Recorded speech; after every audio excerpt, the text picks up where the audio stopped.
It's a normal day when Lee goes to the supermarket to buy some supplies. Everything is as usual, until suddenly, out of nowhere, portals appear and monsters pour out. The goblins immediately start killing the supermarket customers, sparing no one. Fortunately, Lee finds a machete and defends himself. Thanks to his experience as a mercenary, he easily takes down a few goblins. He gathers the frightened survivors, arms them with whatever he can find, and leads them forward to fight off the goblins that keep arriving. At first everything goes well, but then people start to tire, and the stream of goblins doesn't stop. Soon the military arrives, and with their firearms, Lee helps finish off the remaining monsters. At that moment, a system window appears in front of him with a notification that the game is restarting. While Lee tries to understand what it means, the portal glows again, and a huge orc steps out. Lee and the soldiers open fire, but the bullets are useless. The orc is immune to firearms. Then one of the survivors, who just moments ago was cowering in fear, rushes forward and knocks out the orc with a single swing of his axe, claiming the weak spot is the legs. Lee can't understand what's happening. How could this guy, who was trembling at the sight of a single goblin,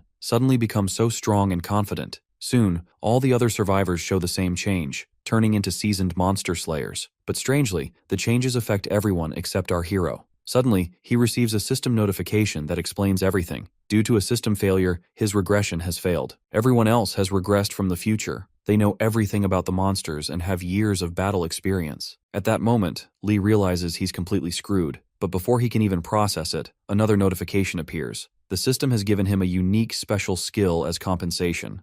It is Butterfly Effect Level 1, granted because he has not regressed. Every action he takes that changes the future will now give him bonus points. Lee stares at the words and understands. The butterfly effect means even the smallest action can cause a storm on the other side of the world. More orcs step out of the rift, and the players rush forward to fight. Lee fires while assessing the battle. With his new player status, he can now see each monster's name and level above its head. His bullets only leave faint scorch marks, proving useless against the orc's thick skin. Close combat weapons work better since the regressors already know their weak points. Realizing this, he returns the gun and picks up an axe. The system rewards him with a bonus point, showing that his new choices alter the future. When an orc charges, he throws the axe at its knee and finishes it off with a clean strike. Another point appears. Kim watches and explains that in the past, he had used a chainsaw instead of an axe. Lee smiles, understanding that every different choice creates a new future. Kim then tells him he once killed 3 orcs using thinner. Lee recalls it as a flammable chemical and decides to try it. The butterfly effect triggers again, granting him more points. He pours thinner on the orcs, sets them ablaze, and watches flames consume them. The system awards several bonus points, and confidence rises within him. A message appears announcing his brave rookie achievement and granting a new skill called Armor. A green aura hardens around his body, stunning everyone nearby. Kim curses in frustration, and another player complains that Lee always gains this power. Lee realizes this must be the same skill he had before, since the butterfly effect did not activate. As the rift begins to rumble again, everyone turns toward it, bracing for what comes next. Lee stands before the rift as a system window appears, naming it the Goblin and Orc Dungeon with a D- difficulty. He studies the screen and realizes this game seems designed to wipe out humanity. Each dungeon contains a set number of monsters that eventually pour out through gates, and closing a gate is the only way to stop them. He turns to the players and urges them to clear the dungeon quickly. He remembers that difficulty affects rewards and skill grades, but his goal is not loot. He wants to test his new armor skill and the stats gained from the butterfly effect. With 15 bonus points in hand, he invests them all into strength, raising it from 1 to 16. Confident in his experience with goblins and orcs, he enters the gate. The players follow, with Kim close behind, wondering if Lee had conquered this place in his past life. Inside, a goblin leaps from the shadows and bites Lee's arm. Armor activates instantly, blocking the attack. He crushes the goblin's skull with one hand and gains another bonus point. The others stare in disbelief as his strength grows rapidly within mere hours. A female player calls it impossible, and Kim mutters that armor must be why Lee was once Korea's strongest player. When Lee dismisses his words, jealousy overtakes Kim. He grabs a chainsaw and attacks, but the blade cannot pierce the glowing armor. Lee smiles coldly, crushes the chainsaw, and grips Kim's neck. As Kim gasps in fear, Lee recalls the truth of the battlefield. Greed always ends in destruction. He realizes these regressors thought they could steal what he once owned. Fixing his gaze on the rest, he warns them to stay back. Then he twists Kim's neck and lets the body fall. A heavy silence follows. Lee reminds himself that the world's old laws no longer matter. The game has begun, and mercy only leads to weakness. He faces the trembling players and tells them to leave if they value their lives. Lee looks down at Kim's corpse and realizes how cruel this game truly is. An inventory window floats above the body.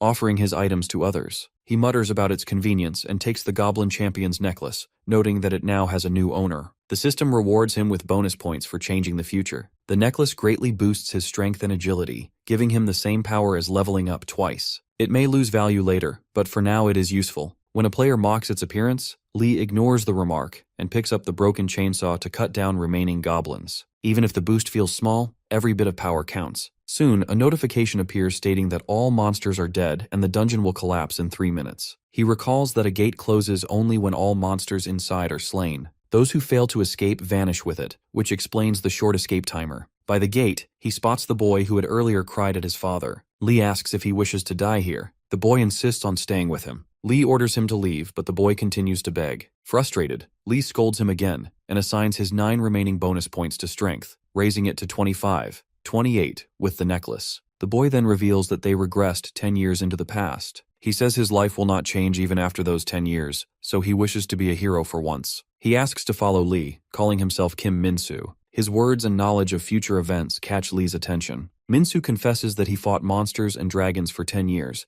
and now wishes to serve the hero of Korea. Lee finds him interesting and accepts his loyalty. As they leave the gate, Lee asks if being a sidekick is Minsu's only goal. Minsu replies that he wants to be second in command, calling Lee number 1. Lee challenges him to prove it by listing 10 future players, allies or enemies alike, warning that betrayal means death. Minsu agrees, and they exchange contact details before parting. 3 days later, the world continues to adjust to the regression. Many players stay silent, afraid of being called insane or hoping for a new life. But with everyone regressing, no one can stand out as the sole main character. Media and online platforms overflow with stories about the new world. Lee watches the news from his apartment. The anchor, Young Moon Young, reports that the world has turned into a game and introduces Lee Dong-guk, director of the Asia-Pacific branch of the World Player Association. Young asks about the chaos surrounding the regression. Dong-guk explains that it benefits humanity, as stronger players can protect others and restore order faster. Only those selling future knowledge pose a problem. Young then questions whether the regression is linked to the final dungeon, since players regressed 3 hours after 21 people entered it. Lee listens and recalls that the final dungeon appeared 10 years later. 3 hours after its entry, everyone regressed. Young speculates that it may be the true end of the game. As the broadcast ends, Lee mutters about filthy bastards and remembers that he was once the strongest player. Lee listens to the news and finally understands why the players at the hardware store called him Hero. A bonus point appears, and he guesses it is for the bubble wrap on his window. In his past life, he never bothered with such things. Now even small actions seem to reward him. He earns points for drinking water and sitting on the couch. His total rises to 37,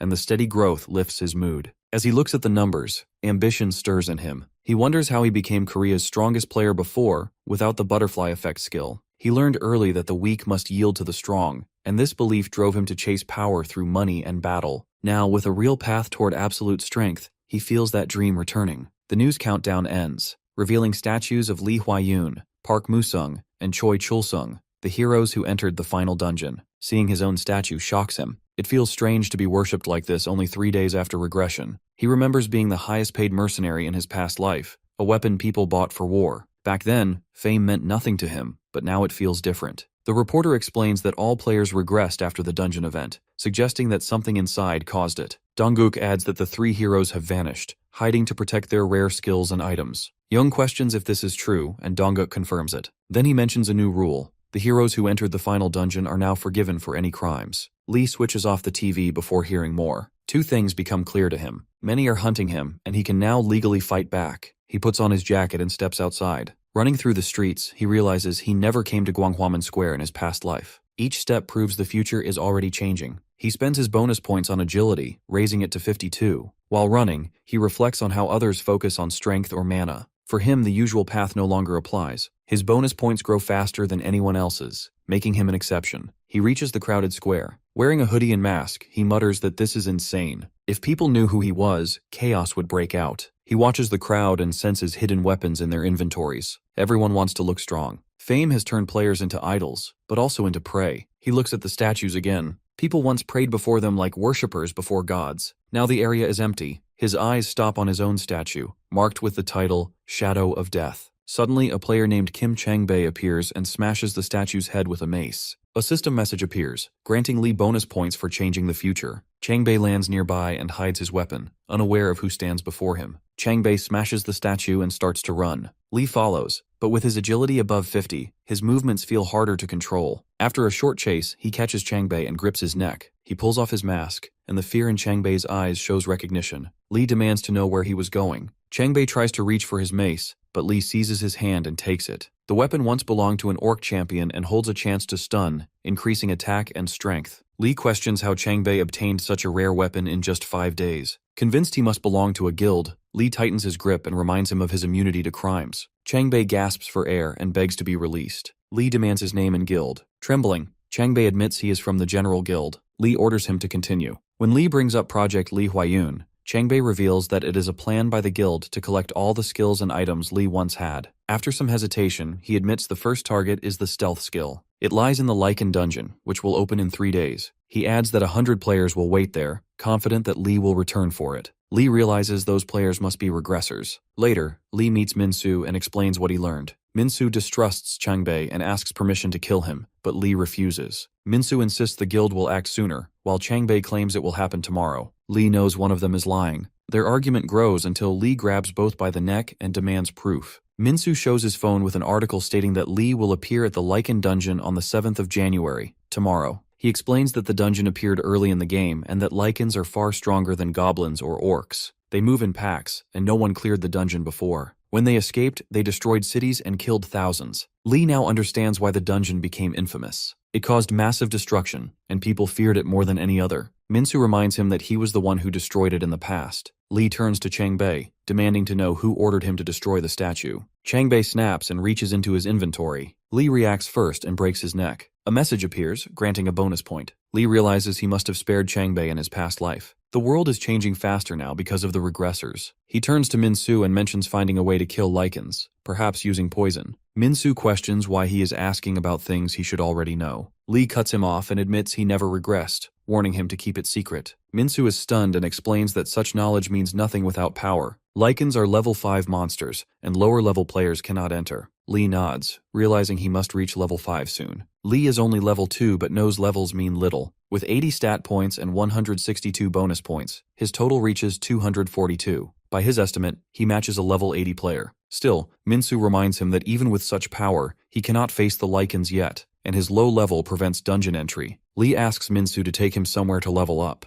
Minsu explains that only goblin and orc dungeons exist for now since new gates open slowly, and the lichen gate appears tomorrow. Most players ignore the weaker dungeons, calling them a waste of time. Lee calls those monsters cuties and uses his bonus points to raise strength to 187, strengthening his armor skill with it. They arrive at a goblin and orc dungeon. A goblin throws stones, but Lee moves swiftly and kills 2 with ease. His speed and strength leave no room for resistance. While fighting, he asks Minsu about skill stones. Minsu explains that they rest near a monster's heart, and their color shows class: white for common, purple for rare, yellow for unique, and red for legendary. The stealth skill from the Lichen dungeon belongs to the rare class, so its stone glows purple. Lee asks about the meaning of these classes. Minsu tells him that rare and below can appear multiple times, but unique and legendary exist only once. Skills can also level up, increasing their effect. When Lee asks about special skills, Minsu admits he has never heard of them, and Lee drops the topic. The next day, Lee reaches level 5. He and Minsu stand at the site where the Lichen gate will soon appear. A crowd already gathers. Lee instructs Minsu to observe while he handles the rest alone. Ahead, around 100 players from the General Guild wait. Only 5 can enter the dungeon, and Lee must be among them. A man steps forward and announces that this is where Lee Huayun gained the stealth skill in the past. He declares the General Guild will seize it this time. The crowd cheers, confident of victory. 5 minutes later, the countdown begins. When it ends, the gate opens. Lee bursts forward before anyone can react. Players shout and try to block him, but none can match his speed. He reaches the gate first and enters, followed by 4 others. The system announces the dungeon is full. Outside,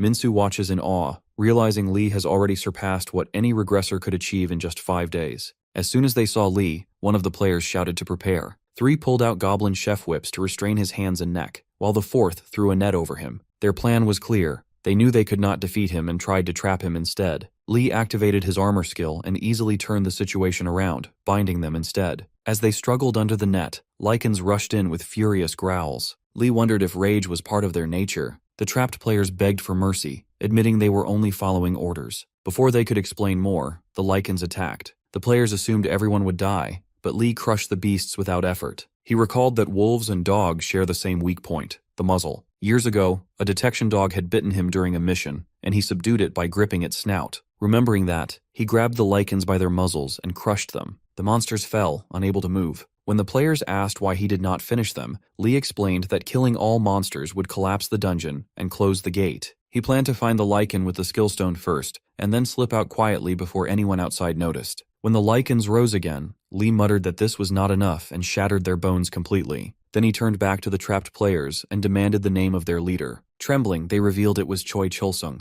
Lee recalls the name carved beside his own statue and asks if Choi ordered them to come for the stealth skill. They admit it, explaining they only followed orders, but one accuses another of betrayal. Lee grabs the one who shouted and breaks his shoulder, reminding them he is not here to play games. He recognizes Choi Chulsung, the general guild leader, who once fought beside him in the final dungeon. Though never a true comrade, Choi was still part of his team. Now that same man has turned against him, but Lee feels no betrayal, knowing the world runs on self-interest. As more lichens appear, Lee notices that when some die, new ones spawn to keep their number fixed. This dungeon allows 25 at a time, which benefits him. He removes the net from the tied players and mutters that Chulsung should understand why his men must die, then throws them toward the charging lichens. The dungeon allows only 5 players at once, so when one group dies, others can enter. Soon, new players enter and find the severed heads of their comrades. Rage drives them forward, but Lee defeats them easily and binds them as well. When he demands to know which lichen carries the skillstone, one reveals it is the one with white eyebrows. Their quick cooperation shows how fear has broken them. Lee searches and finds the wounded lichen. He tears it open with his bare hands, blood and flesh scattering around. Disgusted, he thinks that Minsu should handle such work in the future. Inside, he finds the stone containing the stealth skill. The prisoners whisper that it is the same skill used by a hero in the final dungeon and regret losing the chance to claim it. Lee considers selling the stone for wealth but decides otherwise. Since the game began, power has stood above all. He remembers his orphaned childhood and the wars he survived. True power now lies within his reach, and he will seize it to shape a new history. He swallows the stone, but a message states that the skill is locked until level 10. Frustration rises as his current level is 6. Determined, he resolves to grow stronger. He uses his 102 bonus points to increase strength, raising it to 289. Knowing the guild's men wait outside, he realizes a direct fight would be dangerous. To stay safe, he spares one lichen so the dungeon remains open. More will spawn, letting him train further. With his immense strength, even a level 5 lichen poses no challenge. He focuses on controlling his power to avoid killing them too fast. After steady fighting, he reaches level 10. The stealth skill unlocks, and he activates it, turning his hand transparent while his clothes stay visible. The players explain that at higher levels, even clothes vanish. Lee checks his skills and sees progress levels beside each. When they confirm that full invisibility starts at level 2, he removes his clothes and activates the skill again, disappearing completely. He realizes these players came for the same skill he once possessed in his past life. If they had succeeded, they would have killed him for it. As he prepares to leave, lichens close in around the tied players, who beg for mercy. Lee orders them to be silent and walks away without looking back. Outside the gate, the crowd notices it has opened again. They whisper, wondering who died and who will go next. At the same time, Lee steps out unseen under stealth. Watching the restless people, he mutters that the view is worth seeing. Then he spots Minsu, taps his shoulder, and tells him to stay quiet before pointing toward a taxi for them to take. Later, while scrolling through the news, Lee reads reports about his return and the Lichen Dungeon incident. The headlines call his hunting method shocking and show the bodies of 8 general guild members killed by lichens. Minsu shows him a live broadcast where anchors discuss Lee's appearance. One mentions his calm confidence before the final dungeon in their previous life, when he raised his middle finger to reporters and became a symbol of defiance. They now debate if his fame comes only from that attitude or something more. The discussion shifts when Park Jong-sik, chairman of the Player Skills and Technology Association, joins the broadcast. He claims that the moment Lee appeared in the Lichen Dungeon, the game effectively ended. His statement causes outrage, and even Lee is surprised. Anchors accuse Jong-sik of spreading confusion, but he remains firm. He explains that his team studied the lichen corpses and found each skull caved in by a single strike. Given the hardness of lichen bones, such power could only come from a level 40 player with all points in strength. When asked if special equipment could explain it, Jong-sik denies it, saying no known item could cause that level of damage. Holding up a lichen head, he points at the wound and claims Lee Huayun crushed their skulls with a flick of his finger. Some anchors laugh, others demand his resignation. Lee reflects that those denying Jong-sik's words are people with wealth and influence, guilds, associations, and industries profiting from the game. They fear the truth will destroy morale and reduce profits. Jongsik ends by saying that if the game reaches its final stage again, Lee will surely be among those who finish it. The anchors dismiss his claim, though one jokingly connects Lee's past gesture to his current power. Lee mutters in disbelief and questions how she became an anchor. He reflects that his path now differs from his previous life. Only his strength remains the same. He realizes that without higher levels, stats alone are useless. He could not enter the Lycan dungeon or use stealth properly at first because of level limits. To grow stronger, he needs more experience. Determined, Lee begins hunting Lycans in another dungeon. What once felt satisfying now feels dull. He mutters that he is tired of them and wants something new. Minsu warns that this is still the best hunting ground, but Lee asks about the next dungeon. Minsu mentions the level 14 Blue Monkey dungeon, though no player can enter it yet since only 5 days have passed. Lee sees an opportunity. If no one can enter, then the Blue Monkeys will emerge on their own. Minsu recalls how dangerous they were in their past lives. Lee admits it might be risky but remains confident. With bonus points equal to what others would gain after over 100 levels, he believes that in front of true strength, no monster matters. Those who never awakened as players did not regress, yet they already know the Blue Monkeys will soon appear and destroy everything. That is why the streets are empty. 6 days after the game began, no one is strong enough to face such monsters. Lee and Minsu walk into an underground parking lot. The silence feels heavy. Minsu admits he has only seen blue monkeys on the news but knows how terrifying they are. They stand above level 10, can attack from range, and even mimic humans. A car horn suddenly echoes in the distance, and Minsu guesses the monsters are playing with it. Lee notes that they have already escaped the gate. He opens his status window and moves all 251 bonus points into agility, raising it to 578. In a blur, he vanishes toward the monsters. Minsu watches in disbelief, knowing that even one hit from a blue monkey could kill him. Lee cuts through the monsters with ease. Their attempt to retreat fails as the rules prevent them from re-entering the dungeon. He sees fear in their eyes, the same fear humans show when death is near. Minsu finds it strange that creatures once feared by humanity now flee in terror. Grinning, Lee chases them down, knowing that constant leveling is the only way to stay in the game. Without it, he will lose access to dungeons and skills. When he checks again, he has reached level 17 with 202 bonus points. Minsu is stunned that he gained so much in 6 days, but Lee feels exhaustion creeping in. His low stamina cannot balance his speed and strength anymore. He adds all points into stamina, raising it to 213, and resumes the fight. The blue monkeys hurl debris at him, but nothing slows him down. When the last one falls, Minsu stares in awe, realizing that if people saw this, they would lose their minds. Lee then remembers the security cameras recording everything. Standing near the gate, Minsu suggests destroying it. He explains that if it stays open, more monsters will spawn, making it a farming ground that blocks stronger ones from appearing. Lee agrees the blue monkeys are now too weak to give him real growth. He only came because no higher dungeon exists yet. Minsu adds that clearing dungeons unlocks stronger ones, and humanity never allows weaker gates to stay. Lee asks if this means defeating more dungeons will only make life harder for others. Minsu nods, pointing out that Lee just cleared a level 14 gate in 6 days, something that took nearly a month in their past lives. When Lee asks how he knows, Minsu shows him an app where players post dungeon records and strategies. The first clear time becomes official, and top players gain national recognition. Hearing this, Lee decides to post their record under the name Fearless, a word that means without fear. Minsu agrees and uploads it. Soon, the forums explode with excitement and panic over the arrival of level 15 dungeons. Meanwhile, inside a nearby shelter, civilians watch the broadcast. A little girl asks her mother when they can go home. The woman says it will take 29 days. Then a man shouts that the dungeon has been cleared. People call him a liar until the screens light up with footage of Lee slaying the blue monkeys. Cheers fill the hall as they realize it is true. On the player site, everyone notices the new name Fearless. No one knows who he is, but it does not matter. To the people watching, a new hero has appeared. Lee and his friend walk along the road, discussing the events of their past lives. His friend recalls that the level 15 dungeon was cleared 41 days after the game began, but it happened in Japan where the Crimson-Eyed Horse appeared. Korea also had a level 15 gate, yet no one was strong enough to clear it. When Lee asks about their next monster, his friend explains it is a level 15 giant bear. He adds that monsters below level 20 are not dangerous since they lack skills, though higher levels take longer to defeat. He remembers that 71 days once passed between the clearing of the level 19 and level 20 dungeons. As they continue walking, his friend wonders if 300 kilometers is too far. Lee replies that each step gives him bonus points, so walking itself is worthwhile. This makes his friend reflect that even small actions can change the future.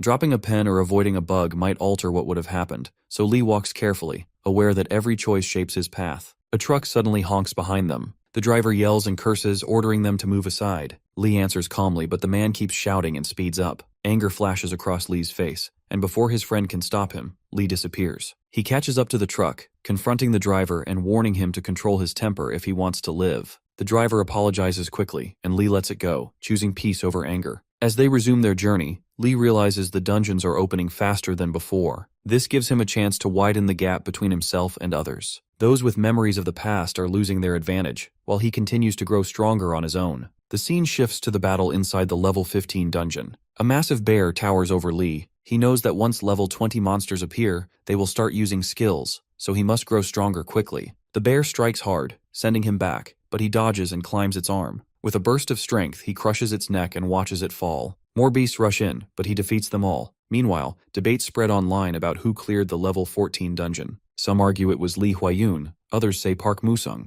His friend mentions that a level 16 dungeon has already been cleared by Poison Choi, whose real name is Choi Chulsung. He was once one of the men who entered the final dungeon with Lee. Lee reflects that Choi must have gained a rare skill from his past life. His friend recalls that Choi was the Poison King and leader of the strongest guild in Korea, the General Guild. Lee remembers how Choi once tried to steal his stealth skill and decides he must move faster. When Lee asks about Choi's weapon, his friend recalls a black dagger once belonging to the Golden Leopard, a level 20 monster from Korea. Lee dismisses the memory, focused only on his own progress. His friend updates him that the level 17 and 18 dungeons have been cleared on January 9th and 10th. As they exit another dungeon, Lee asks about the next ones. The level 19 dungeon lies near Gangnam Station, and the level 21 dungeon will open at Yuldong Park in Bundang. Lee notes it would take about 30 minutes to reach there without traffic. His friend feels relieved that the area has fewer people, but Lee reminds him that even if crowds appear, no one can enter. Only he can claim the weapon again. Now at level 21, Lee holds 744 bonus points. He channels all of them into strength, raising it to 1033. A system notification appears, announcing that his strength has surpassed 1000 for the first time. He earns a new title, King of Strength, and gains the Petrify skill, which freezes an opponent for 3 seconds. Testing the skill on his friend confirms its power. His friend compares Lee's strength to that of young Xiangwei, the Emperor of China, who once led all players there and cleared countless dungeons. Lee wonders if his new skill is the same as the Emperor's, and his friend confirms it. Lee then instructs his friend to go to Yuldong Park and watch who gathers there. Meanwhile, he will clear the level 19 dungeon at Gangnam Station. Minsu agrees and promises to contact him if anything unusual happens. With that, they part ways, each moving toward their next task. Lee stands before the level 19 gate, knowing he must clear it to unlock the level 20 Golden Leopard dungeon. The place is filled with crimson-eyed moles. He recalls that the level 20 gate will open once any level 19 dungeon is cleared, but since no one else seems capable, he decides to take on the task himself. Soldiers surround the area, managing the evacuation. One of them stops Lee and asks for identification. Lee admits he has none. A mole suddenly bursts from the ground and the soldiers fire, but their bullets do nothing. The soldier urges him to leave, but Lee calmly explains that guns cannot harm such monsters. When asked if he is a player, he nods. Another mole surfaces behind them. Lee activates his Petrify skill, freezing it mid-air, then crushes its neck. Seeing this, the soldier steps aside and lets him through. Inside, Lee studies the dungeon. The moles are not only strong but cunning, hiding deep underground. Knowing he cannot dig them out, he takes the blue monkey's fur from his inventory. Burning it releases toxic smoke that lures monsters. The fumes spread through the burrows, forcing the moles to surface. Lee catches each one and kills them effortlessly. Soon, all 15 lie dead.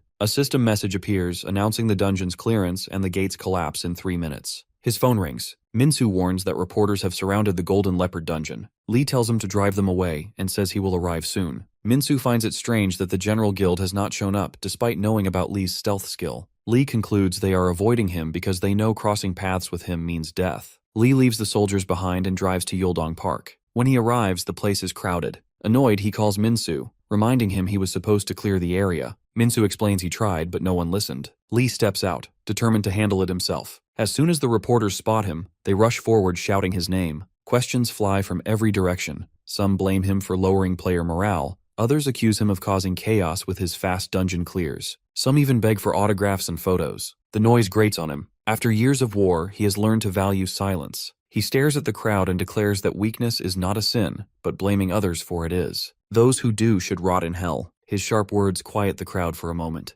Then one reporter brings up Boward, a Canadian player who once entered the final dungeon. Boward has claimed Lee is strong now, but will be the weakest among high-level players later. Lee asks which station has the highest ratings. When they point to one reporter, he turns toward the camera, raises his middle finger, and delivers his answer to Boward. Lee steps into the Golden Leopard dungeon, where 7 golden leopards roam. The dungeon allows only 2 players and holds a B+ difficulty, known for granting rare items. He recalls that hunting these beasts usually takes 2 skilled players, and B+ dungeons are never easy. One leopard roars and stuns him. He expected this, knowing the roar prevents him from using skills for a while. Without his abilities, he must fight differently. When another leopard lunges, he evades its claws, aware that even a scratch could be fatal. He activates his stealth, moving unseen through the battlefield. From the shadows, he strikes swiftly, relying on speed and precision rather than defense. Realizing that grappling is his only option, he seizes a leopard and slams it to the ground. The fight drags on, but he endures. At last, all 7 beasts fall. A system message declares the dungeon cleared, and he checks his inventory. Inside lies a dagger named the Dagger of Destruction. Its description says it channels the energy of its wielder's skills. Lee equips it, noting that it has no fixed stats yet radiates immense power. Activating armor, he watches the dagger gain the same skill. When he turns invisible, the blade disappears with him. Its strength grows with his own, just as it did in his past life. Satisfied, he prepares to leave as the gate begins to collapse.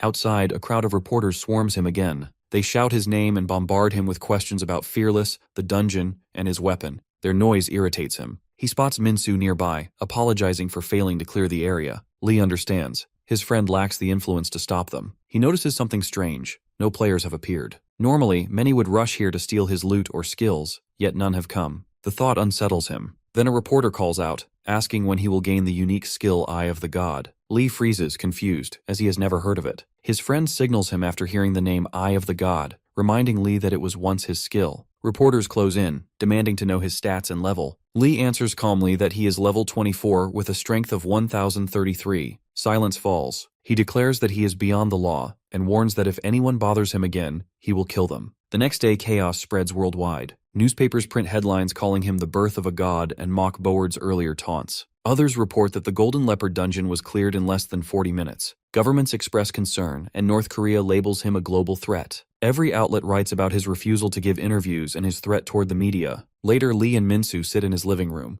Lee asks about the Eye of the God. Minsu confirms its existence, saying Lee possessed it in his past life. It allowed him to see opponents' stats and inventory, making it a unique and unmatched skill. As it leveled up, it evolved through a process called a second awakening, changing not only in power, but in form. Minsu speculates that at higher levels, the skill could detect even slight movements in an enemy's pupils or heartbeat, giving Lee perfect precision in combat. Lee asks where it might be found, and Minsu suggests checking the player website, which tracks dungeon records. Though not flawless, it could narrow the search. Lee knows time is short. Many players have regressed and will race to claim the skill. Large guilds and low-level players alike will hunt for it. Minsu reminds him that he was one of the strongest players in his past life, and that people talk about him constantly. Rumors about Project Li Huayun spread rapidly, and major guilds have begun studying records of those who entered the final dungeon. Lee wonders if these records were made because they foresaw regression, but Minsu clarifies that they were made for murder. Guilds documented every powerful player, noting where they obtained their items and skills. That knowledge allowed them to plan thefts and assassinations.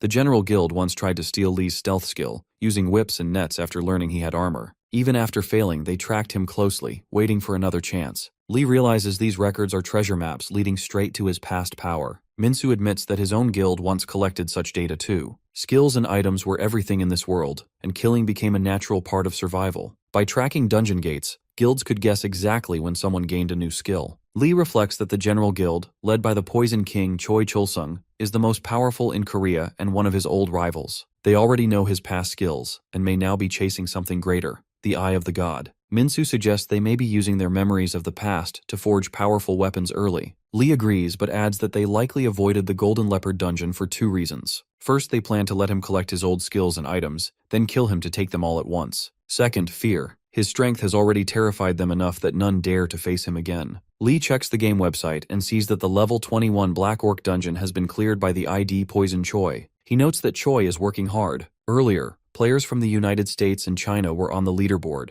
but from level 20 onward, only his and Choi Chulsung's names remain. He is now level 25 with 732 bonus points, which he assigns to concentration, raising it to 733. He reflects that no one can yet become emperor since that title requires a stat over 1000. When his strength surpassed that mark, he gained the title King of Strength and unlocked the skill Petrify, once owned by Emperor Yongseongwei in his past life. Since only a level 21 dungeon has been cleared so far, no one could possibly reach that power yet. His friend agrees with his decision, noting that concentration is vital. Lee explains that it enhances combat awareness, evasion, and precision, letting him use his strength to its fullest. It also helps when skills are unusable. When asked if he needs more mana, he replies that he never runs out since he controls it efficiently. Lee decides to improve his stealth skill next. His friend suggests brute force might be faster, but Lee explains that stealth offers information through spying and infiltration, making it more useful. He plans to raise it to level 2 before visiting the General Guild headquarters. As they step outside, his friend comments on his plain clothes and insists he should dress to match his growing power. Though reluctant, Lee agrees and follows him to a store known for dungeon player outfits. The shopkeeper, recognizing Lee, offers the clothes as a gift in his honor. Amused by the gesture, Lee accepts and leaves after changing into his new attire. He then asks how to raise stealth. His friend explains that proficiency comes from understanding and repeatedly using the skill. Certain actions increase proficiency points, which trigger system notifications. Lee figures that other regressed players already know these methods and decides to begin testing. They enter a goblin and orc dungeon. Goblins pose no threat, so Lee focuses on orcs. He activates stealth as one roars nearby, testing different approaches. When he tries combining armor with stealth, it fails, so he switches back and strikes the orc's neck, gaining proficiency. Realizing the process works, he continues hunting until stealth reaches level 2. Now, anything touching his skin can become transparent depending on his mana. Satisfied, Lee asks about the General Guild headquarters. His friend tells him it is in Cheongdam, Gangnam District. Lee smiles, remarking that it must be a wealthy place. Lee stands outside the General Guild headquarters with his stealth skill active. 2 guild players walk ahead of him, complaining about the trouble caused by Lee Huayun. One mutters that they only pretend to help while collecting money, and the other warns him to stay quiet. As they swipe their cards, the guard greets them, and Lee slips in behind. One player pauses, sensing something strange but dismisses it. Lee considers it a close call and listens as an announcement calls all executives to a 9:30 meeting. He decides to follow. Inside the conference room, he keeps stealth active. A man opens the meeting, noting the date as January 14th. An A-rank player mentions that the guildmaster is absent, clearing a level 23 dungeon. Another worries about his condition. A B-rank player declares that their master will soon claim the Eye of God, and Lee notes the phrase carefully. They discuss monitoring Lee Huayun, complaining that his name dominates every meeting and that they cannot find him. Vice Master Choi Hansung remarks that if they cannot locate him, capturing him is hopeless. Lee smiles inwardly, knowing he is right there. Hansung adds that losing the stealth skill, the dagger, and now the Eye of God, would destroy them. The man leading the meeting claims Lee will appear for the Eye of God. An executive objects, saying Lee's power has grown beyond belief. He waves a newspaper reporting Lee's strength of 1033, calling it impossible. Hansung dismisses it as a bluff meant to provoke fear and asks for the plan. The man presents documents detailing Lee's past actions, revealing that he claimed the Eye of God in the level 34 Black Ogre dungeon, killing 4 guild members. He asks those who died to raise their hands, and Han Wusung, Lee Yujin, Park Gwangho, and Go Sangyun respond. Lee silently observes them, recalling their fates. Yujin recounts that the dungeon always holds a rare skill, and that their master sent them there years ago. They had dismissed Lee as a weak player, and that mistake led to their deaths. Fear shows in their voices as they remember. Park admits he still shivers at the memory. Yujin explains that the unique skill Eye of God always appears in that dungeon, and that their knowledge now includes details gained after regression. Lee glances at the documents, noting the dungeon's location and the monster's weaknesses.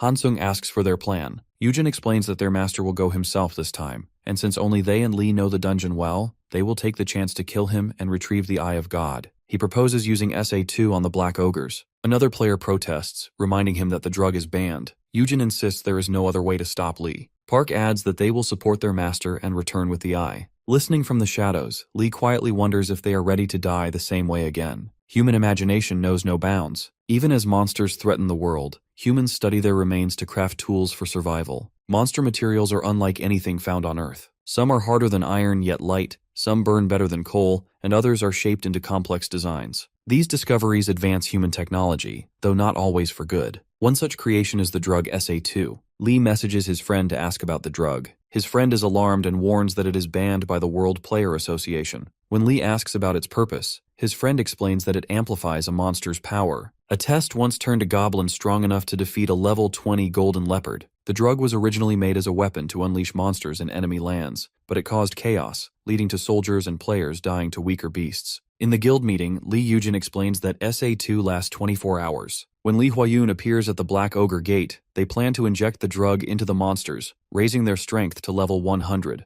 After killing him, they will seize his skills, items, and the Eye of God. Hansung approves but warns everyone to keep silent or the guild will collapse if the truth spreads. He stresses that the Eye of God is too valuable and urges everyone to grow stronger before facing the level 33 Black Ogres. Yujin agrees and thanks them for their support. Suddenly, Lee receives a system warning that his stealth will deactivate soon due to low mana. He regrets not investing more points earlier and quickly applies all 243 bonus points to mana, raising it to 341. Yujin senses the sudden shift and questions who just used a skill. Guangho dismisses it, but Yujin insists he felt a strong flow of mana. Before suspicion spreads further, someone enters to announce the guildmaster's arrival. Choi Chulsung walks in and the room grows tense. Lee feels the power radiating from him. Chulsung assures everyone there is no need for alarm. Hansung mentions SA2, insisting it is their only chance to defeat Huayun, whose strength seems impossible. Chulsung replies that Huayun does not lie, though his power is indeed unbelievable. He then orders everyone to move out. As Chulsung passes, Lee considers confronting him, but decides to focus on the archives. He follows a man carrying documents, slipping through the door as the man scans his eye for entry. His high concentration keeps his movements silent. Inside, he reveals himself, binds the man with blue monkey fur, and seizes the records from his past life. He studies the papers under the flicker of his lighter. The records are detailed, describing every battle and every player he once killed. Reading them brings a faint sense of sadness. He turns to the list of items and skills, each tied to the monsters they came from, and finds the accuracy almost admirable. Huayun's past records reveal that after clearing the level 245 dungeon, his body changed completely. His darkened form grew unstable and destroyed everything in its path. The sight was beyond description. It became a legendary grade skill that players later named Li Huayun's Shadow, earning him the title Shadow of Death. After the world reset, this same power now belongs to Choi Chulsung, master of the General Guild. Reading the records, Lee realizes this is the final entry about his past and future. He suspects it is only a copy and demands the original before destroying the archive. Shattering the supercomputer that held all guild data, he earns a vast amount of bonus points, showing how much the guild's fall has shifted the world's balance. The destruction of the archive itself alters the course of the future. Knowing strength must come first, Lee invests all bonus points into his strength stat, raising it to 2,054. He messages his friend, explaining that they cannot predict how much the SA2 drug will enhance monsters. His friend replies that a strength of 2,000 alone is extraordinary. When Lee asks what else he learned, his friend explains that the drug was originally made to increase dungeon rewards. Humans believed stronger monsters would make harder dungeons and better drops, so they experimented by injecting monsters with the drug. However, the system never recognized the change, making the drug unpredictable and dangerous. Lee finds the drug troublesome and worries about the General Guild's plan to use it on Black Ogres. His friend suggests testing it first. They inject a goblin with the drug and it roars with sudden power before charging. Lee reacts quickly, grabs it by the skull, and crushes it, noting its speed, but realizing its strength is still far below his own. Later, Lee enters a level 27 dungeon filled with tooth zombies. Their rotten stench makes it hard to focus. They move as fast as blue monkeys, and their iron jaws can crush anything. Even breaking their skulls or organs fails to stop them, so Lee decides decapitation is the only way. Using stealth, he slices through them one by one. The fight grants no experience, but he earns 456 bonus points. Though useful, it still feels lacking. As the last zombie falls, the system announces that all monsters are defeated and the gate will collapse in 3 minutes. Another message appears, stating that the proficiency of his butterfly skill has increased and that his actions are greatly altering the future. Lee pauses, wondering what the system truly means by those words. Lee steps out of the gate and calls for his friend. He asks if any questions remain, explaining that he does not need them because of regression. Each player received 3 questions from the system at the start, and his friend reveals that he already used one to ask why regression happened, leaving 2. Lee suggests asking about skill proficiency. His friend hesitates, worried it might be a waste, but eventually agrees. When he asks about the proficiency points for butterfly effect, the system responds that no such skill exists. Shocked, he tells Lee that the system could not find it. He wonders if Lee possesses a skill beyond the game itself, something like a bug or an illegal program. Before they can discuss further, a new dungeon gate appears. A message states that a level 1 special dungeon with S-rank difficulty has been unlocked, and only 1 player can enter. Lee receives a notification that he has gained over 4,000 points through butterfly effect, which triggered the dungeon's appearance. He advises his friend to ask the system about it, but his friend refuses, frustrated that the last question was wasted. He complains about the game's creator, saying the system denies what clearly exists. Lee points toward the gate, reminding him that the system's denial means little when the proof stands before them. A warning flashes that the gate will close in 30 seconds. They both wonder if it can shut on its own. Lee steps forward, telling his friend to question the system about the gate while he goes inside. The system responds that special dungeons appear when a player or small group grows too powerful compared to others. These dungeons are designed by the god of the game to restore balance. Clearing one grants a special skill made to counter an unstoppable player. His friend realizes the gate appeared because of Lee, and that any player who clears it could gain a skill strong enough to challenge him. The system explains it could not answer earlier because information about special dungeons was only added moments ago. Annoyed, his friend mutters that Lee is about to grow even stronger. Inside the dungeon, Lee walks through a dim corridor, noting that an S-rank dungeon should at least grant a unique skill. Suddenly, a goblin appears ahead, smiling eerily. To Lee's shock, the creature speaks, calling itself the guardian of the special dungeon and revealing its level, 200. It mocks his surprise, promising him a quick and painless death, then raises a blazing sphere of fire and hurls it toward him. Lee activates his armor as the fire hits him. The system notifies that the armor's proficiency has increased. He realizes it grows stronger when enduring attacks beyond its defense. The skill advances to level 2, gaining the ability to release a shockwave. The goblin looks startled by Lee's strength and charges with another wave of fire. Lee uses his petrify skill, freezing the creature mid-air before slamming it into the ground. The goblin grunts in disbelief, but when Lee grabs its head to crush it, the goblin blocks the attack. Lee is surprised that its skull remains intact. Grinning, the goblin summons 3 clones. One clone praises Lee's power, while another wonders how he survived so long. They launch energy blasts, but Lee dodges swiftly. When one clone attacks from behind, Lee blocks it and strikes back. His armor releases a shockwave, sending the goblin flying. The force amazes him. The goblin stares at the fallen clone in disbelief, muttering that no human should be this strong. Lee charges again and destroys another clone. The remaining 2 retreat, but he does not stop. He notes their understanding of human speech while pursuing them. Pouring all his bonus points into strength, he pushes it to 3,486. Lee rushes in with overwhelming power. One clone cries that their deaths cannot be part of the god's plan. Lee punches, obliterating him instantly. Fear fills the last goblin's eyes before Lee vanishes using stealth and pierces its neck with his dagger. The creature collapses. He levels up, realizing it is the result of slaying such a high-level monster. A notification announces that all monsters have been defeated, and the gate will close in 3 minutes. The level 200 Guardian has fallen, and a special skill has been granted to him. Excitement rises within as he awaits the reward. Lee receives the special skill Eye of the Reversal, which allows him to read another player's memories. However, it cannot read the memories of players stronger than him, and can only be used once every 24 hours. The skill has the power to close the knowledge gap between past and present players, who once relied on experience and memory to stay ahead. Stepping out of the gate, Lee meets his friend, who immediately asks if he gained another special skill. Instead of explaining, Lee decides to demonstrate and uses the skill on him. A system message appears, asking which memory to view. Lee selects the time they were in the supermarket. The memory unfolds before him like a scene, complete with options to pause and rewind. He skips ahead to see Minsu's father dying and the guilt that haunts his friend. Then he sees Minsu looking at him with admiration, believing Lee could change the world and defeat all monsters. Lee smiles at what he sees and repeats his friend's thoughts aloud, making Minsu blush. Declaring they will slay every monster and rule the world, Lee glances again into his friend's mind and catches him referring to him as my lord. He teases Minsu, who becomes flustered and begs him to stop.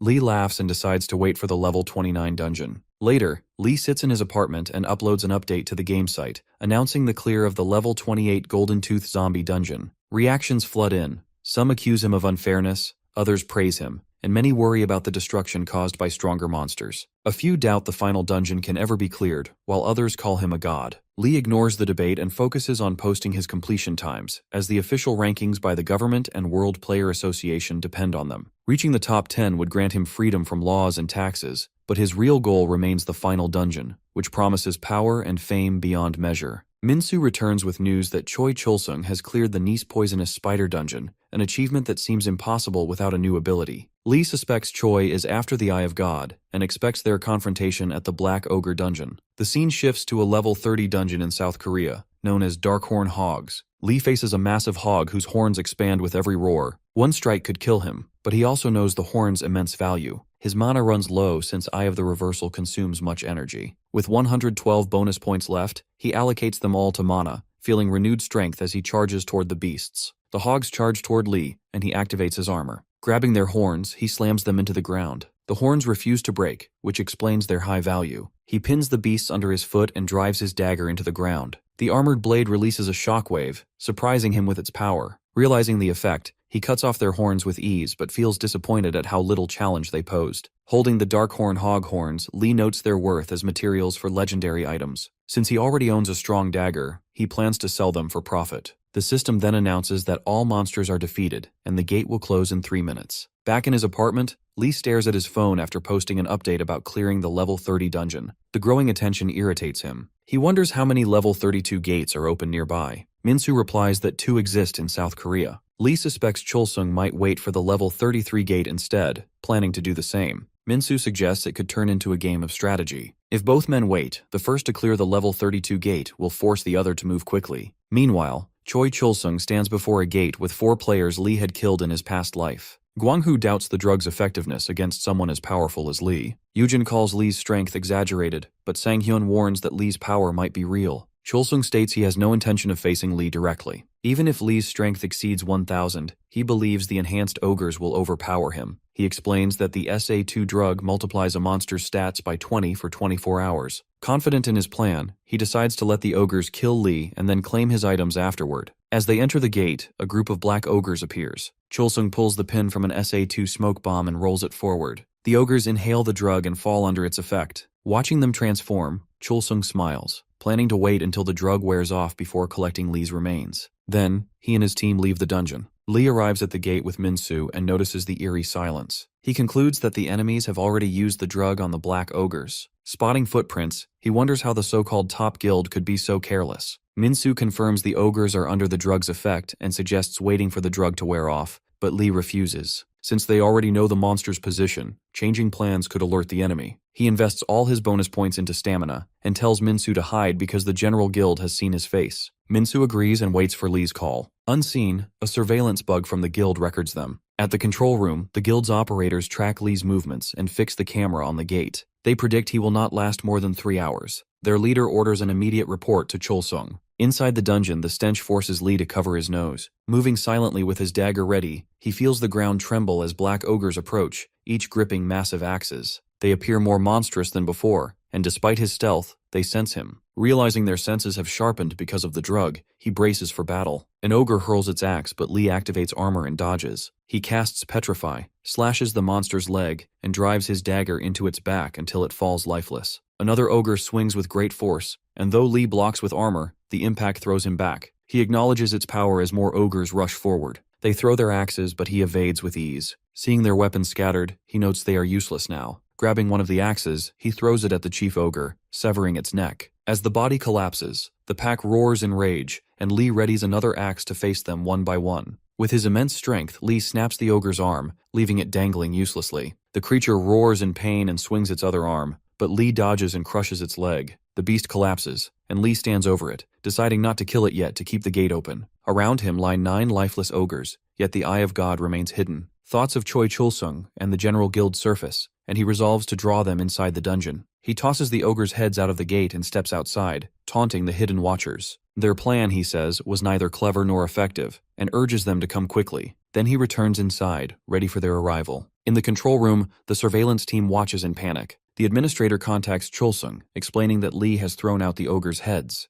Cholsung realizes the situation and demands a poison strong enough to kill Lee. When told it is still in production, he orders the administrator's execution, declaring that all useless people will die from now on. He then commands the team to create an enhancer that can pierce Lee's armor within 3 hours. In his office, Cholsung crushes a poison enhancer in anger. The enhancer once fueled his rise in the previous timeline, when his poison skill earned him the title of Poison King. By using future technology, he could produce toxins that pierced monsters' defenses, but even now, he lacks a poison strong enough to break Lee's armor. Determined, he orders his 4 players to kill Lee within 2 hours. If captured, they must end their own lives to protect the plan. Guangho hesitates, but Cholsung warns that failure will not be forgiven, and promises they will be remembered as heroes if they succeed. Back inside the dungeon, new black ogres emerge. One swings its axe, but Lee dodges easily. Slaying them only causes more to appear, and he starts to find the fight tedious. He punches one, killing it instantly, and decides to ignore the rest. Then a message flashes before him, announcing that the dungeon has reached its maximum number of players. Lee smirks, knowing that the General Guild has finally entered. Lee faces the General Guild players, and a chill runs through their spines.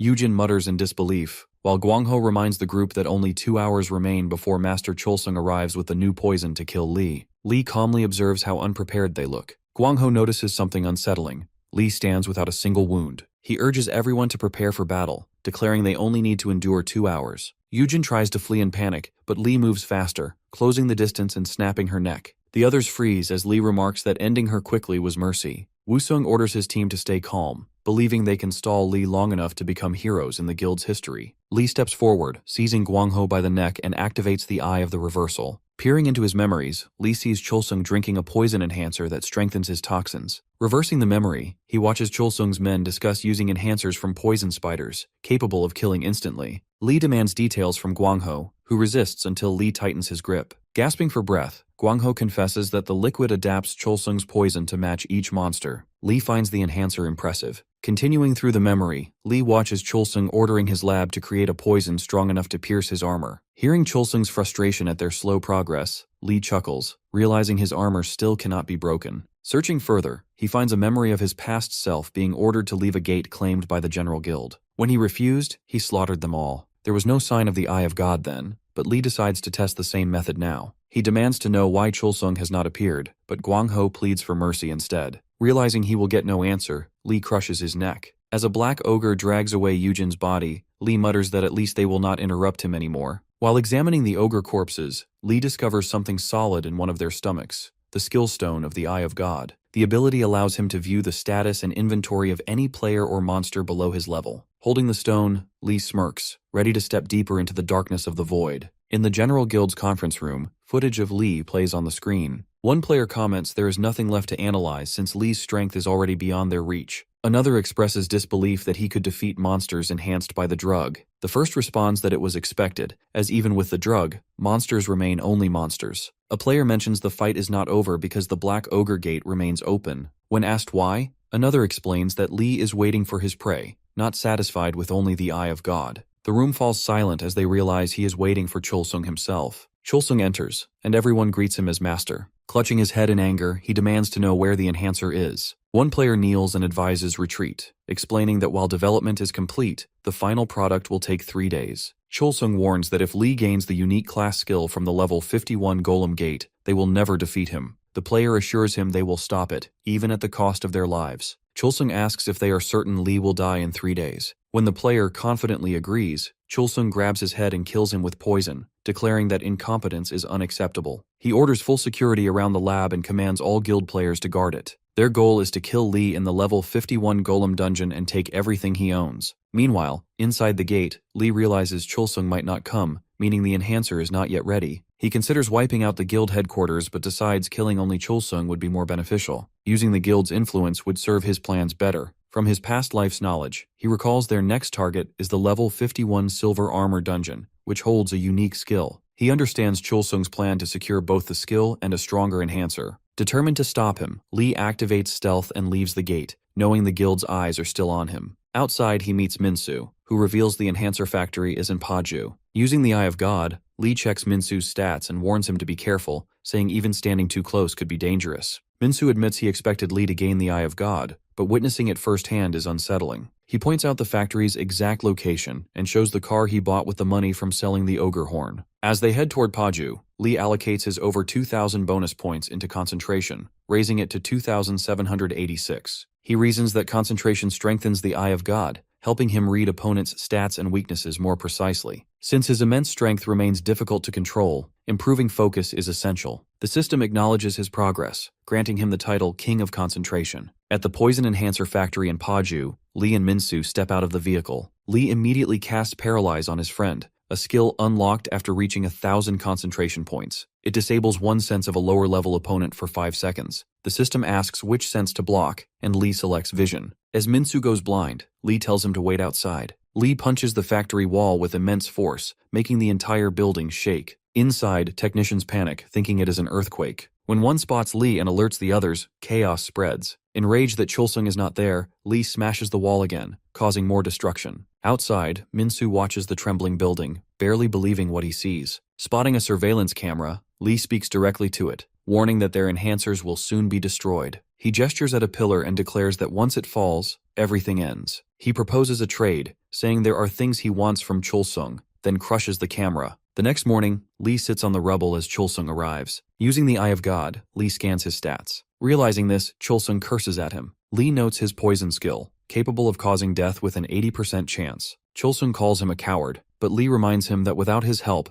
Chulsung would have died in the Black Ogre dungeon. According to Lee, victory decides who the coward truly is. Chulsung attacks with poison, but Lee evades and closes the distance. His speed shocks Chulsung. Grabbing him by the neck, Lee withstands the poison with his armor. He remarks that only a stronger enhancer could have pierced it. Using the Eye of Reversal, Lee reads Chulsung's memories, uncovering his skills, items, and the final hidden dungeon. Chulsung laughs suddenly, and before Lee can react, he throws poison toward Minsu. It strikes, infecting him. Consumed by rage, Lee ends Chulsung with a single punch. Retrieving the poison skill stone from the corpse, he rushes to his friend, who begins to heal after absorbing it. Lee scolds Minsu for standing too close. When Minsu asks if the poison skill now belongs to him, Lee confirms. Minsu thanks him, but Lee dismisses it and tells him to prepare for future gates. They will need the equipment from them. That day marks the death of Chulsung, once the most feared man in Korea. The next day, headlines across Korea declare Criminal of the Century Chulsung dead and General Guild officials arrested. Reporters question who defeated the underground leader. Lee reads the news as Minsu suggests revealing the truth, since the public now sees Chulsung's killer as a hero. Lee refuses, explaining that players who seek fame always meet tragic ends. In a world where everyone hunts for power, exposing his identity would invite danger. Many would covet his skills or possess technology like the poison enhancer capable of killing him. He states that when everything ends, he will build his own monument to record his achievements. Reading a comment asking about the Poison King's lost poison, he reflects that after death, only a person's skills and items are valued. Setting his sights forward, he declares their next goal, the unique class skill hidden in the level 50 silver armor dungeon. The records name it Assassin, and though he does not know its power, he believes following his past path step by step will be the fastest way. A system alert shows his bonus points continue to rise, likely due to the knowledge gained from the General Guild. Since he alone did not reset, his growth mirrors a main story quest. He plans to collect key items and progress faster. Minsu, now stronger with Chulsung's poison skill and a bag of enhancers, can hunt alongside him. Though destroying the factory limited their supply, it was still the right choice. Minsu suggests using the alias Joker Kim for Lee's game account, recalling it as a legendary name from the past. Lee accepts and tells him to reach level 34 before their next dungeon. By January 29th, Minsu clears the level 34 Blue Pheasant dungeon, and Lee advances to 37. Their rapid progress sparks rumors online. Some speculate that Joker Kim might be Lee's ally, while others insist the great lone Lee never keeps companions. That night, Lee leans against a wall, speaking to Minsu over the phone. Minsu praises the enhancers, saying monsters melt before his poison. He plans to rest after one more run. Lee warns him not to underestimate his enemies and to call once he clears it. Hanging up, Lee reflects that nearly a month has passed since the reset. Without resting, he has advanced rapidly. Opening his status window, he assigns all bonus points to agility, earning the title King of Agility and unlocking a new skill, Gravity Control. Testing it on a tree, he sets the weight to 100 tons, but the system rejects it. Lowering it to 2 tons, the tree collapses under the force, and he feels an overwhelming sense of power. A warning flashes. His actions will greatly affect the future. Just then his phone rings. Minsu's panicked voice breaks through, shouting that a level 100 lichen has appeared. The line goes dead. Lee realizes the system's warning referred to this very moment. He dashes toward Minsu's gate, knowing the future he has been changing has finally begun to unfold. Minsu lies injured outside the level 38 gate, struggling to breathe. When Lee arrives, he immediately asks what happened. Minsu explains that a level 100 monster is inside, confused how such a beast appeared in a gate meant for 38. Lee notices the deep wound on his arm, and Minsu admits the strike never touched him. The wind alone tore his flesh. Suspecting the dungeon may hold an item of equal level, Lee moves toward the gate. Minsu pleads for him to stop, but Lee ignores him and steps inside. Within the dungeon, Lee finds serpents with flames burning at their tails. Believing them to be the gate's main threat, he crushes one underfoot and uses its body to strike down the rest. The silence that follows makes him doubt Minsu's words, until a low growl breaks through the air. A towering lichen emerges, gripping a scythe. Activating the Eye of God, Lee confirms it as a level 100 lichen, a result of the butterfly effect. The distorted future has arrived. The lichen attacks with its scythe, but Lee dodges and retaliates with brutal precision. He lashes its face with the serpent's body, but the beast barely flinches. When it unleashes its execute skill, Lee evades again, closes the distance, and slams it to the ground with a flick to the head. A flurry of strikes follows until the monster collapses lifeless. Level up notifications flood his vision, his level soaring to 62. Among the loot, he spots the lichen's broadsword, its power immense, yet locked behind a level requirement of 100. Frustrated, he stows it away and finishes carving the creature before leaving the dungeon. Outside, the news shocks him. Lichens are appearing worldwide, in New York, Tokyo, and beyond. The World Player Association president urges global unity, while Board, America's top player, calls the crisis beyond comprehension. Watching the chaos unfold, Lee admits the truth.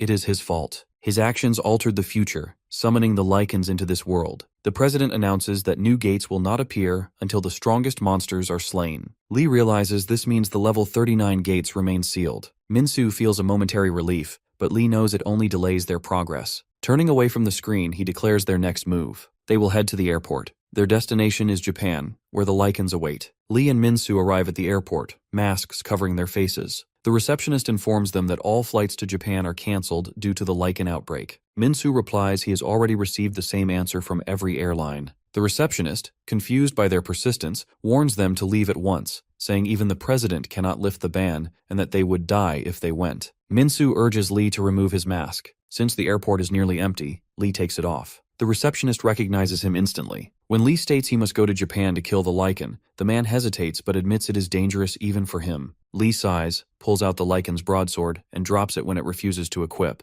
The receptionist stares in disbelief, understanding that Lee meant the World Player Association's private jet when he asked for a comfortable plane. With help from Japan's government and the association, Lee and Minsu soon depart on a luxurious flight. The calm of the journey fades quickly when Nami, a researcher, begins explaining the Lycan's unmatched defense. Lee cuts her off, asking to rest, but she insists it is for humanity's sake. Irritated, Lee dismisses her. Startled, she admits no man has ever ignored her like this, and reminds him that hundreds are fighting the Lycan in Japan. When he asks how to silence her, she refuses, saying humanity depends on him. Lee finds her words troublesome and says he no longer wishes to fight, leaving her speechless. After the captain calls her to the cockpit, Lee finally rests, but Nami soon returns with urgent news. The Lycan has begun summoning monsters from other dungeons to destroy cities. When the plane lands, they prepare to part ways. Minsu hugs Nami tightly, pretending to be a helpless orphan, while Lee reflects she still does not know he is a player. Nami promises they will meet again and tells Lee to head to the Tokyo hotel surrounded by skyscrapers. Lee nods and walks off with Minsu, who wishes the moment had lasted longer. Soon, they reach a gate glowing with gray light. Lee studies it, realizing it is another result of the Lycan's chaos. The city's destruction confirms Nami's intel. The Lycan is opening gates and unleashing monsters non-stop.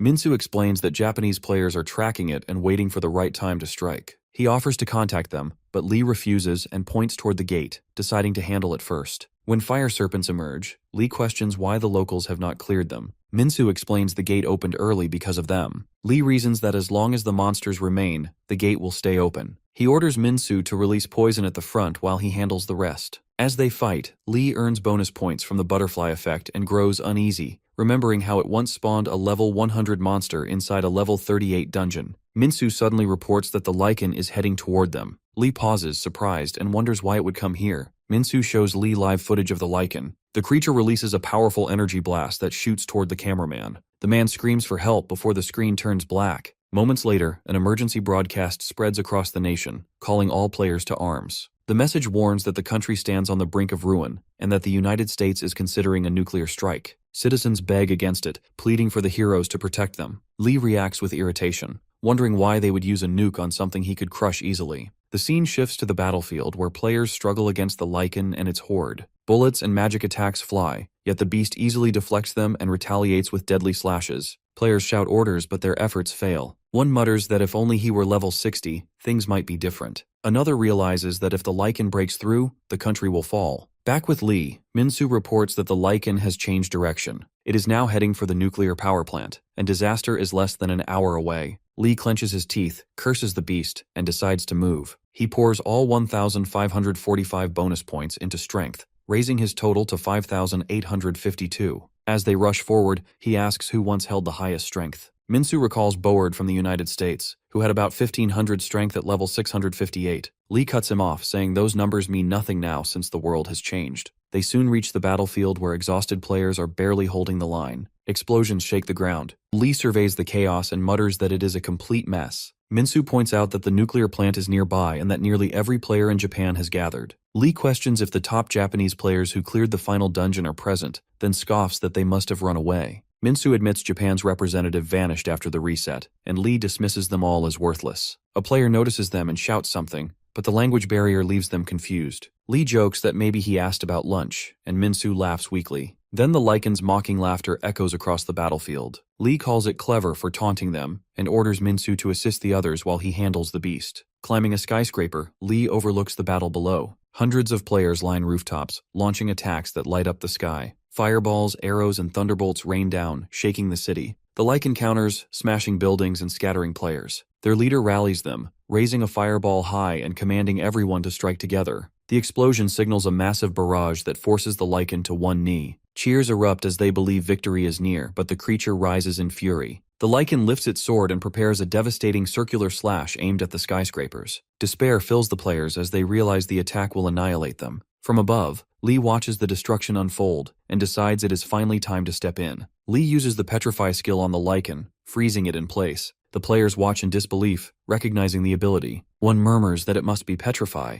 while another insists the King of Strength could not possibly be there. Lee leaps from the skyscraper, lands before the motionless beast, and flicks its head. The Lycan dies instantly, and his level rises several times at once. The players erupt in cheers, hailing him as their savior and king. Though he cannot understand their words, Lee assumes they are praising him. He pulls out his dagger, searches the corpse, and finds a glowing level 100 mana stone. Holding it, he recalls how mana stones once replaced coal, their value tied to the monster's level. He reaches for the Lycan's broadsword, but it vanishes into his inventory. A system message reminds him he cannot equip it until level 100. Nami, watching from afar, remarks that his arrogance was not misplaced. Lee tells her to ready the jet, saying he will handle the Lycan in the United States as well. She informs him that it was already destroyed with a missile in the desert. Lee acknowledges this, noting their vast land made it possible. Nami adds that Japan's emperor and prime minister wish to thank him, but he dismisses the offer and focuses instead on scanning other players with the Eye of God. At the airport, a massive crowd gathers to welcome him. Reporters ask if he will face future monsters. Lee replies that it depends on how the country treats him. He mentions that Japan treated him well, recalling how more people had watched his battle than the prime minister's speech. After a brief exchange, he disappears with Minsu using stealth. Nami calls after him, saying the president of Korea is on his way. Lee replies that she should tell the president he is busy and will meet him later. As he leaves, he reflects on the coming of a special dungeon. Now, at level 71, he remembers that in the past, it appeared when his stats reached 4,000. His current total exceeds 15,000, yet the gate has not opened. He suspects it requires all bonus points to be used. After applying them to strength, raising it to 8,757, the system confirms the opening of a special dungeon. Lee smiles, realizing he was right. The butterfly effect skill had triggered the event, but the gate's location remains unknown and will close within 30 seconds once found. Hearing Nami's continued calls, Lee cancels his stealth and reappears. He asks where the president is. Inside the VIP room, the president greets him warmly and thanks him for representing the nation,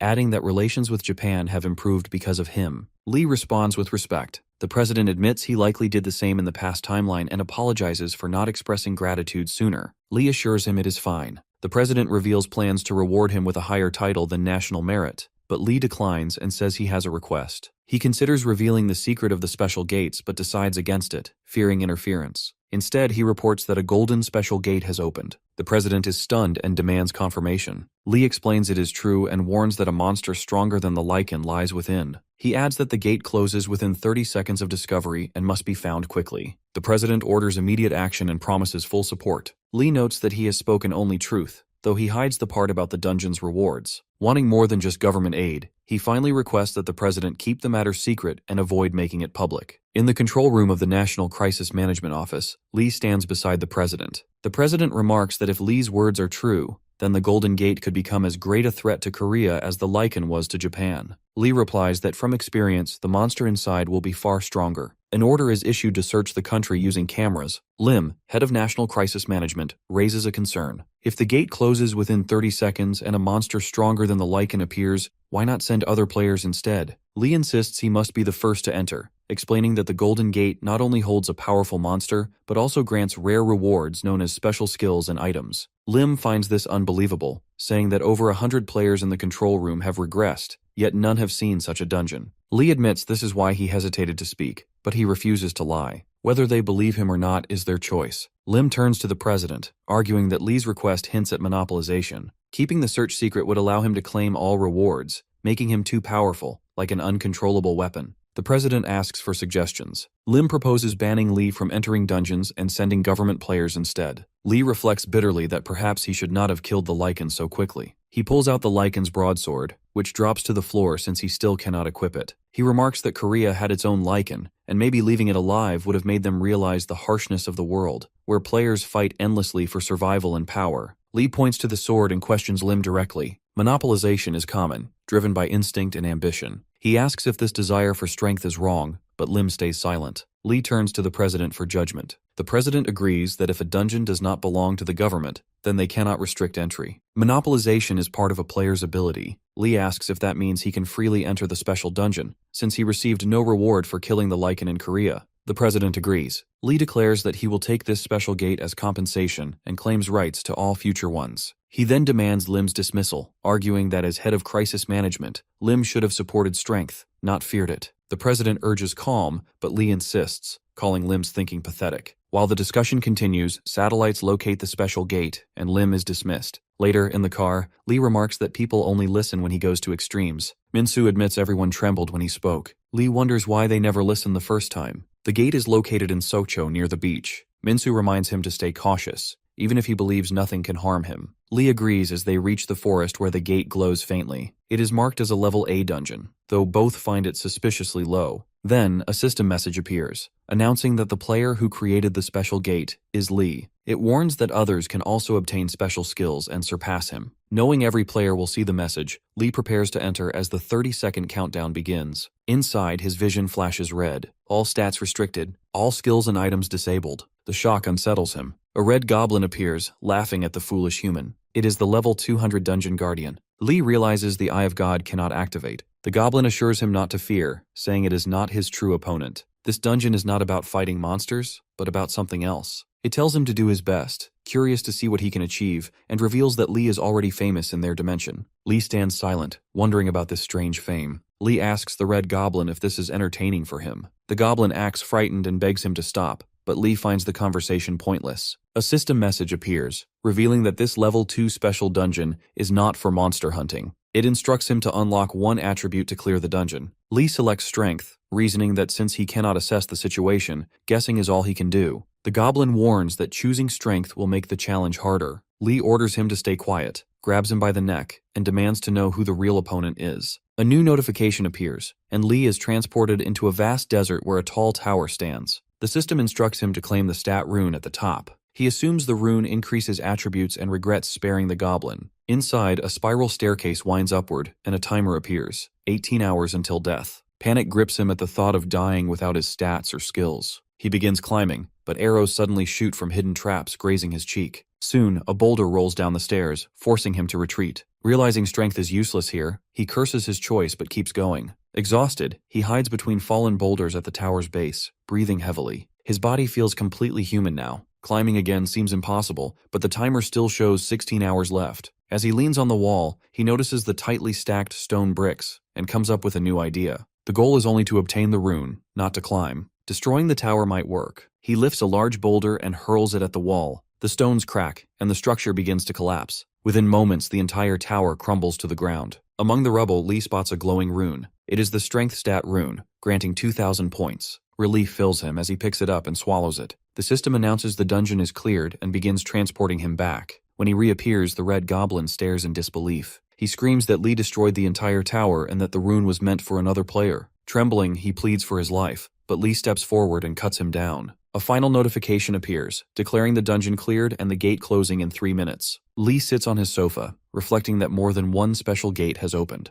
This means another player now has the chance to cross 1,000 points in an attribute. Someone has already reached that level without even advancing to level 300. Since some of Lee's stats are still under 1,000, his king titles are not at risk, but he knows he must act. He opens his stat window and adds 1,400 points each to mana and stamina. Mana rises to 1,853 and stamina to 1,990. The system grants him 2 new achievements, King of Mana and King of Stamina. Each title brings a new skill. Mana restriction halts mana flow within range for 5 seconds, while blood flow increases an enemy's circulation, causing heavier damage. Relief washes over him as he realizes he can now bend stats to his will. Then a system warning appears, stating that his actions are shaking the future. He frowns, uncertain what it means. At the World Player Association's United States branch, members discuss the new achievement. They agree it could only be Lee. One mentions Yahello, but she calmly says it is fine if it was him. Others argue, recalling how Lee once ignored their requests and insulted them. Hyla defends him, saying those who know him understand he is not bad. They confirm that Lee crafted the special gate, meaning anyone can now gain special skills and rival him. Concern grows about someone so uncontrollable holding such power. Hyla insists he is not dangerous, just unpredictable. They ask her about her own gate experience. She explains that there were no monsters to hunt, only a tower with a rune at the top.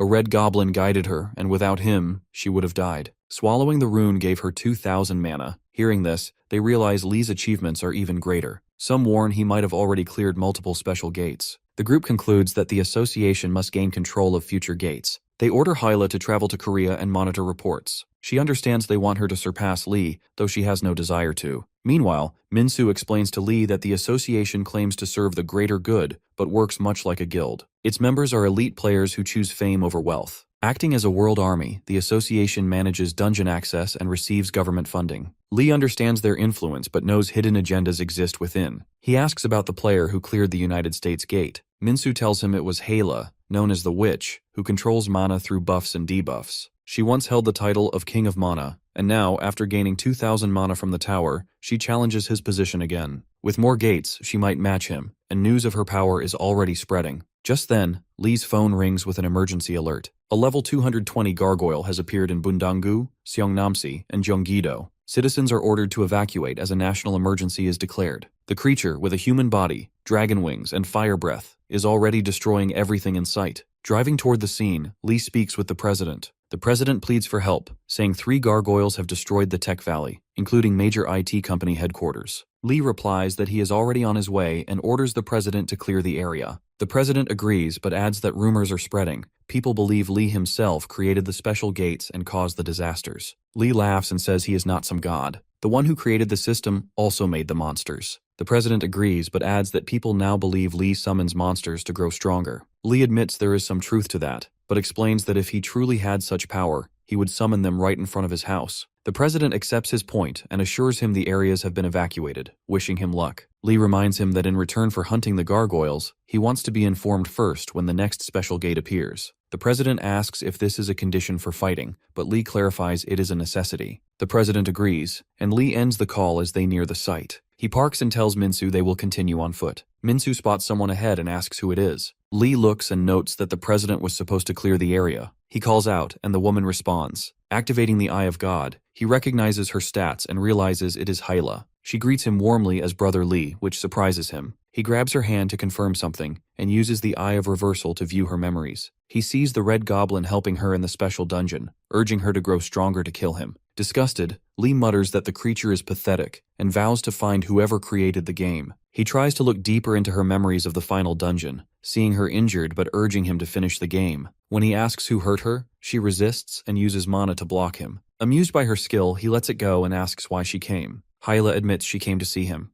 Minsu warns Lee not to trust her. She turns to Minsu and teases him, saying she didn't know Lee had such a cute friend. Lee presses her again for an answer. Hyla smiles and says he still needs her, just like before. Lee challenges her to prove it, curious to see if she can. The tension feels oddly familiar to him. A loud crash interrupts them as 3 gargoyles appear. Lee asks if they have any weaknesses. Hyla admits she knows none. One gargoyle charges, and Lee quickly pulls both her and Minsu aside. The creature takes flight. Lee uses gravity control, setting its weight to 2 tons, but nothing happens. At 3 tons it groans, and at 4 tons it crashes down. Lee leaps onto it, grips its neck, and slams it back to the ground as its screams echo through the air. Minsu and Hyla watch as dust rises from the crash, hiding the scene. The gargoyle soon emerges from the rubble, and Hyla gasps in disbelief. Minsu calls for Lee, uncertain of his whereabouts. Lee steps out from behind the fallen stones, breathing heavily, admitting he almost died. He uses Petrify on the gargoyle, stabs its neck, and activates blood flow, causing it to collapse. Minsu realizes this is real. Lee has killed the gargoyle. Checking his stats, Lee sees his level rise from 71 to 93. He then turns toward the 2 remaining gargoyles. One breathes fire, but Lee dodges swiftly. The heat brushes past Minsu, who comments on its intensity. Unable to stand by, Hyla steps forward and casts buffs, raising Lee's strength by 200. Lee looks at her, amused by her effort, while Minsu warns that the gargoyles are attacking again. Lee activates his armor, and the system notifies him that his skills have strengthened through concentrated mana. He leaps high, grabs both gargoyles by the neck, and slams them to the ground, killing them instantly. His level rises again as he stares at his blood-covered hands, surprised by his own power. Hyla reminds him she has supported him like this before, When he questions her, she frowns and says he never changes. Before he can reply, the president calls, thanking him for saving the country. Lee assumes he watched everything live, and the president confirms. Lee instructs him to share special gate locations through the Crisis Management Office. A system notification appears for all three. The president reports a new special gate has opened. Lee frowns, wondering why the system gave no warning and suspects the god behind it seeks to test or destroy him.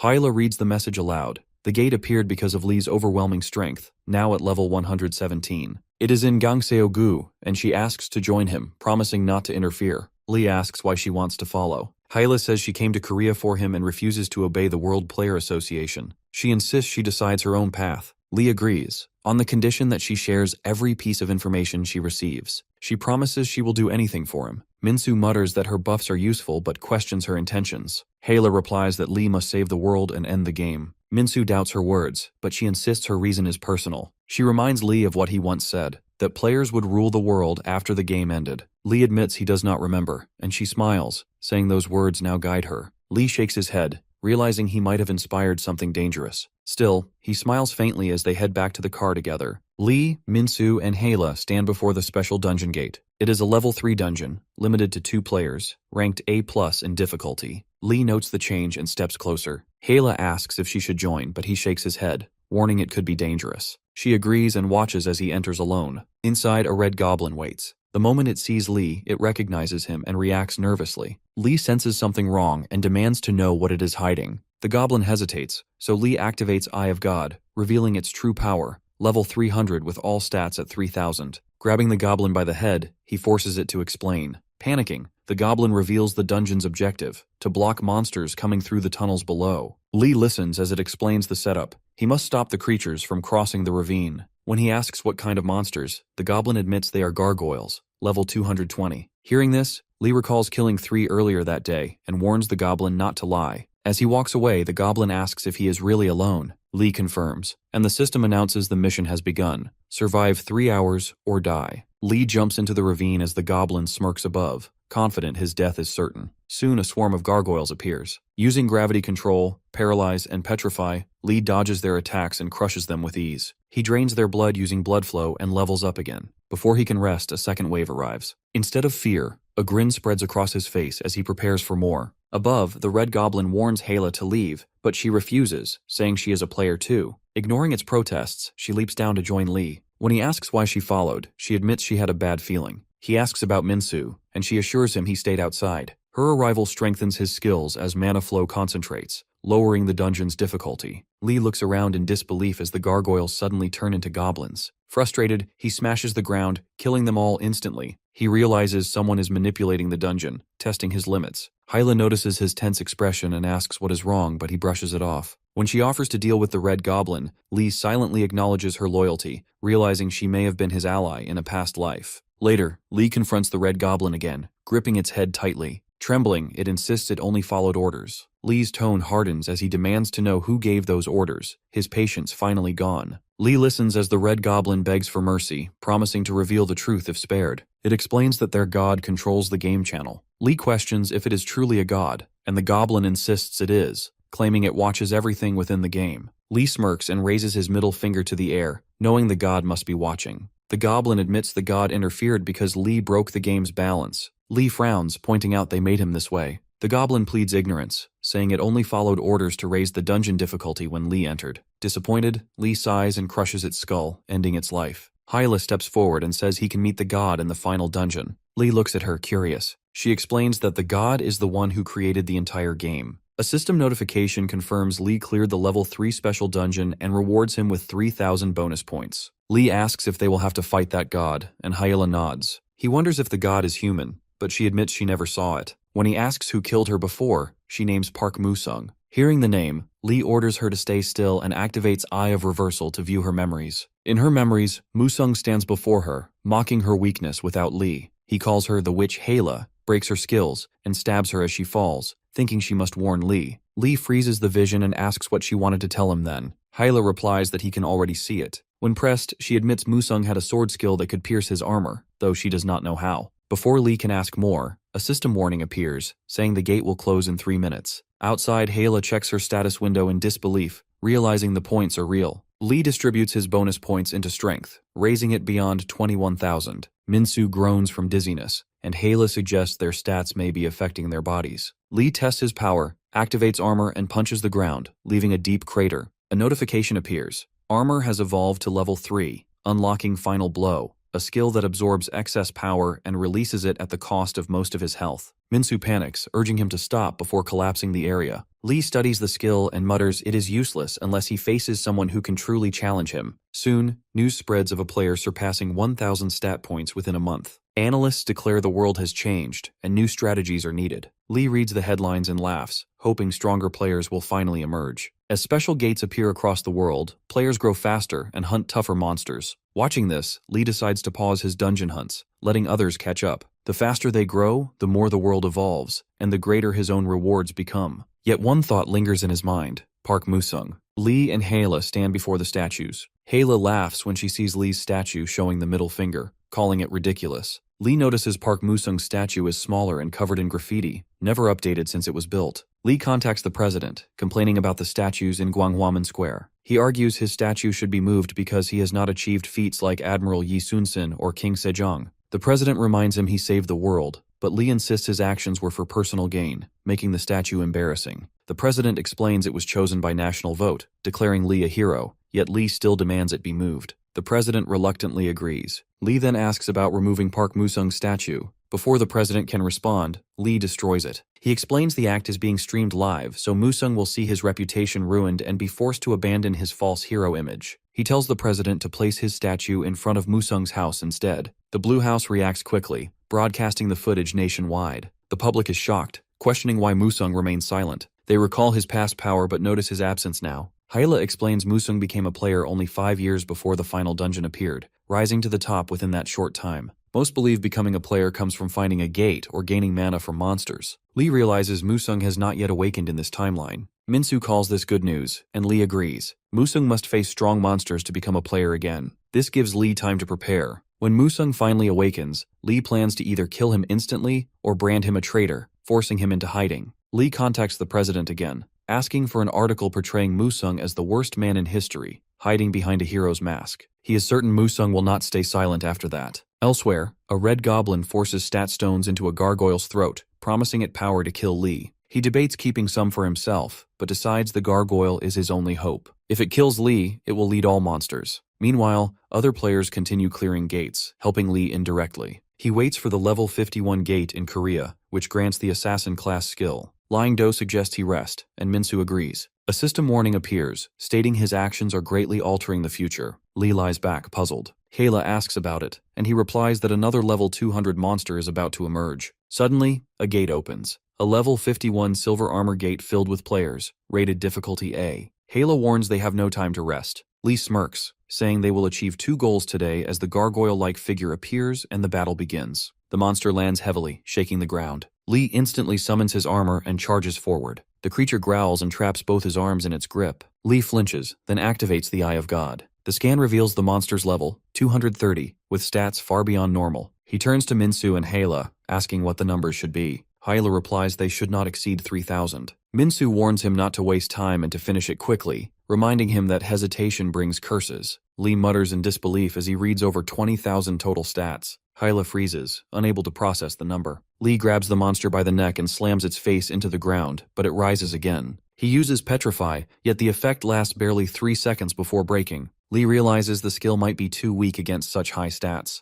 Kaylee, the gargoyle, attacks with immense force. Lee dodges while Minsu recognizes the move, noting it has never been this powerful. Yahello senses the immense mana around it and warns Lee to stay alert. Lee grips its head again, slamming it down repeatedly until it finally collapses. He levels up several times. Catching his breath, Lee wonders if the creature had absorbed stat runes. Minsu points out they entered the gate immediately, so no one else could have altered it. Lee agrees, realizing something strange is happening again. Yahello, alarmed, questions how a level 230 monster could have over 20,000 stats. She asks Lee where his power truly comes from, and if he is the one creating the special gates. Lee admits it is partly true. He triggers the gates but does not create them. As they speak, Lee draws his dagger and cuts open the monster's body. Inside he finds several stat stones. Yahello gasps while Lee laughs, realizing what this means. To confirm, he feeds 1 stone to the silver armor monster and scans it again with the Eye of God. When he spots a stat rune inside, the truth becomes clear. Lee smirks and curses the red goblin, knowing exactly who is behind it.